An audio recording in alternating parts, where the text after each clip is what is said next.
I once wrote a letter to my husband. It wasn't angry, it wasn't desperate, it wasn't even meant to be read. I tore it up quietly, not because I hated him, but because I no longer needed him to validate that I existed. I no longer needed his recognition to feel real. At 40, something strange happens to a woman. You begin to feel like a ghost in your own house, present but unseen, needed but unacknowledged. I had become an echo of the woman I once was, of the wife I tried to be, and of the mother I never stopped being. My husband, Daniel, hadn't looked at me, really looked at me for years. Our son, Jack, now 21, was soon stepping into his own life. And I was left standing in a kitchen that smelled like old dinners and forgotten promises, until something unexpected happened. Jack asked me a simple question. "Mom, do you want to get away for a few days?" At first I hesitated. Trips were for people with plans, with joy, with reasons. But the truth? My son had noticed. He had seen something in me, a dimness I thought I'd hidden well. Scene 2. The drive into the snow. Jack and I packed a few bags and drove toward the mountains. No maps, no reservations. Just a small cabin near a lake where he had once camped as a teenager. I sat beside him quietly in the car, staring out at the trees flashing past like forgotten memories. As we turned onto the snow-covered road, something in me softened. The pine trees stood like sentinels in silence. The wind whispered through the branches like a forgotten lullaby. When the cabin came into view, weathered, wooden and worn, I felt a strange warmth rise in me. Not nostalgia, something deeper, a sense of possibility. Jack opened the door and smiled, still the same as before. Inside, there was an old fireplace, 2 armchairs wrapped in wool, and a worn oak table that looked like it had held decades of stories. For the first time in what felt like years, I stood in a space that asked nothing of me. Scene 3. Firelight and instant noodles. Night fell quickly in the mountains. The snow resumed its gentle descent, cloaking the world outside in white silence. Jack lit the fire, and I wrapped a wool scarf tighter around my shoulders, sinking onto the floor rug. I watched the flames dance, hypnotic and ancient, and felt a deep quiet rise within me. "Are you hungry?" I asked. Jack nodded. "Even instant noodles are fine, as long as you eat with me." That single sentence nearly broke me, not because of what it was, but because of what it meant. I had forgotten the joy of sitting down with someone who simply wanted to be with me.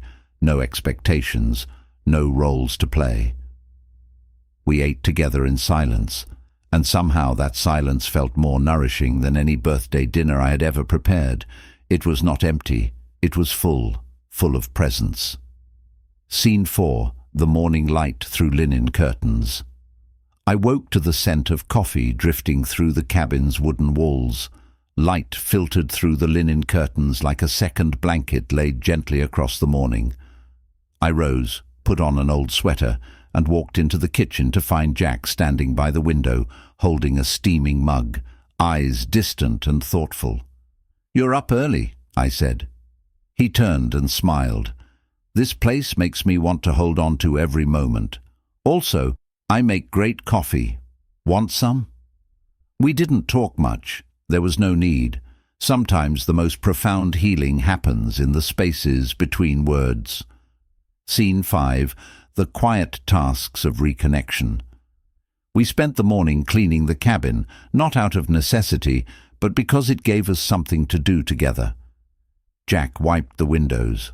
I folded blankets and tucked them into the old cedar chest. Each task felt like stitching something invisible back together. Mother and son. Not through conversation, but through shared motion. I couldn't remember the last time we had simply existed in the same space without a phone buzzing, a calendar pinging, or a tension needing to be dissolved. Here, everything was slower, simpler, gentler. Scene 6. Into the snow, into myself. By noon, Jack nudged me toward the door.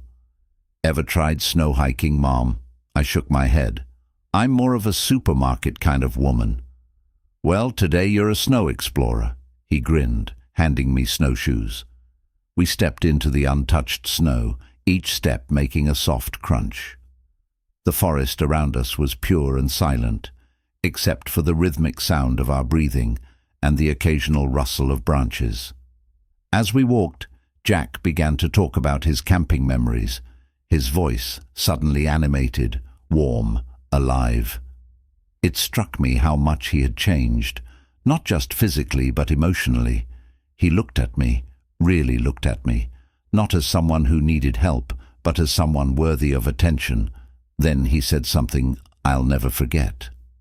"Mom, when I was a kid, every time you were upset or had a headache, you'd go outside to the backyard. You didn't know I noticed, did you?" I froze. "No. I thought you were too young to understand." He shook his head slowly. "I saw, and I always wished someone would hold you, so you didn't have to keep holding everything by yourself." Tears burned behind my eyes, not out of sadness, but because I had been seen. Scene 7. Ginger tea and the unsaid truths. Later that evening we sat on the porch. My cheeks were pink from the cold.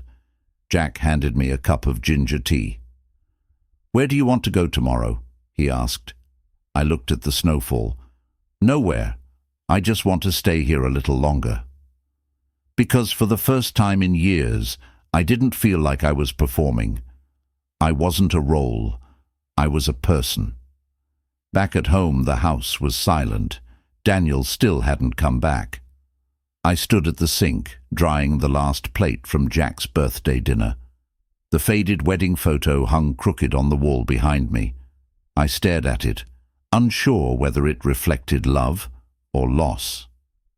Jack came downstairs holding a glass of water. "You're still up?" he asked. "Couldn't sleep," I said softly. "Today felt different." "You felt a little distant," he said gently. "Maybe it's my age." I smiled faintly. "At some point you just start thinking more about what you've lost." Jack's voice was quiet but firm. "You haven't lost anything. You've been holding this family together for years. Without you, it would have fallen apart." Scene 8. The truth I needed to hear. I swallowed hard. "Your father, do you think he's slipping away?"